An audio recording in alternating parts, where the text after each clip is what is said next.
Friends అందరికి నమస్కారం అండి. ఇప్పుడే అందిన వార్త, ఏపీలో ఎన్నికల నగారా ముగింది. మళ్ళీ ఎలక్షన్ అంటూ లేటెస్ట్ అప్డేట్ అయితే రావడం జరిగిందండి.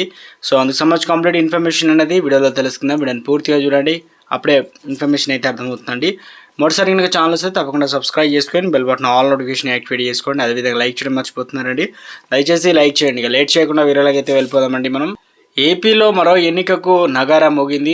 ఖాళీగా ఉన్నటువంటి 3 రాజ్యసభ స్థానాలకు సంబంధించి ఎన్నికల కమిషన్ నోటిఫికేషన్ అయితే విడుదల చేసిందనమాట.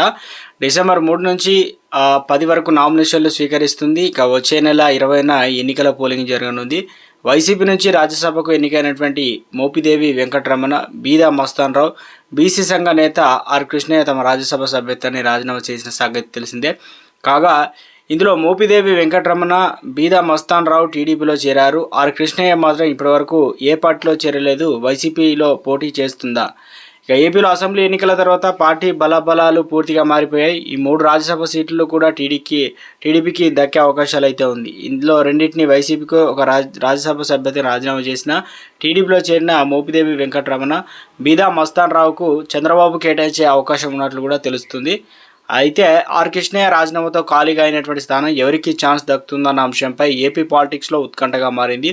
ఈ సీటు జనసేన లేదా బీజేపీకి దక్కే అవకాశాలు ఉన్నట్లు టాక్ వినిపిస్తుంది. వాస్తవానికి వైసీపీ అసెంబ్లీలో కేవలం 11 మంది సభ్యుల బలం మాత్రమే ఉంది. దీంతో వారు అభ్యర్థిని నిలుపుతారా లేదా అన్నది కూడా ఆసక్తికరంగా మారింది. వైసీపీ అభ్యర్థిని నిలబెట్టకపోతే ఎన్నిక ఏకగ్రీవం కానుంది. ఒకవేళ నిలబడితే ఎన్నిక యథాతథం.